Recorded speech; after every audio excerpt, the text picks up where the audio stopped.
আর এবার নজর রাখতে হচ্ছে ওয়েদার আপডেটের দিকে। ঝড় বৃষ্টিতে চরম গরমে কিছুটা স্বস্তি, পশ্চিমের জেলা অনেকটাই নামলো পারদ, কলকাতাতেও হাঁসফাঁস গরমে কিছুটা স্বস্তি।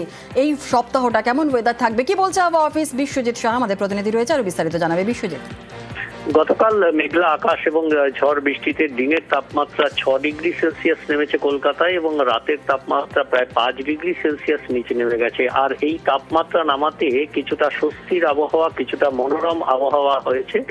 তবে আজ সকাল থেকে আবার সূর্যের তেজ থাকবে এবং বিকেলের দিকে আবার মেঘলা আকাশের সম্ভাবনা এবং বিকেলের দিকে বজ্রবিদ্যুৎ সহ বৃষ্টির সম্ভাবনা রয়েছে। শুধুমাত্র কলকাতা নয়, দক্ষিণবঙ্গের বিভিন্ন জেলাতেই আজ বজ্রবিদ্যুৎ সহ হালকা ঝোড়ো হাওয়া, হালকা বৃষ্টি, মাঝারি বৃষ্টির সম্ভাবনা রয়েছে এবং একই সঙ্গে আগামী কাল থেকে ঝড় বৃষ্টির পরিমাণ ও দুর্যোগ বাড়বে। কালবৈশাখী, বিক্ষিপ্তভাবে দু এক জায়গায় শিলাবৃষ্টির সম্ভাবনা থাকবে এবং বৃহস্পতিবার পর্যন্ত এই স্কেলে ঝড় বৃষ্টি চলবে দক্ষিণবঙ্গের জেলাগুলিতে, এমনটাই জানাচ্ছে আলিপুর আবহাওয়া দপ্তর। জুনেলা, একেবারে দক্ষিণবঙ্গের আপডেট নিলাম আমরা।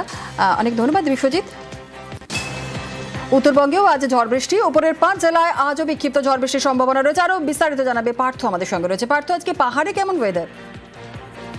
দেখো, সকাল থেকে কিন্তু আকাশ মেঘলা রয়েছে। দার্জিলিং, কালিম্পং এবং মিরিক এসব এলাকায় কিন্তু মেঘলা আকাশ রয়েছে এবং বেলা বাড়ার সঙ্গে সঙ্গে কিন্তু বৃষ্টির সম্ভাবনা রয়েছে, বিশেষ করে দার্জিলিং এবং কালিম্পং উঁচু পার্বত্য এলাকায় এবং সমতলের কিন্তু বেশ কিছু জেলায় 2 দিনাজপুরে সেখানেও কিন্তু আকাশ সকাল থেকে মেঘলা রয়েছে। বালুরঘাটে ইতিমধ্যে কিন্তু বৃষ্টি শুরু হয়েছে, বালুরঘাট জুড়ে এবং রায়গঞ্জ এবং ইসলামপুরে সেখানেও কিন্তু আকাশ মেঘলা রয়েছে। আলিপুরদুয়ারে আংশিক মেঘলা রয়েছে, তবে শিলিগুড়ি এবং জলপাইগুড়ি এলাকায় কিন্তু আকাশ পরিষ্কার রয়েছে।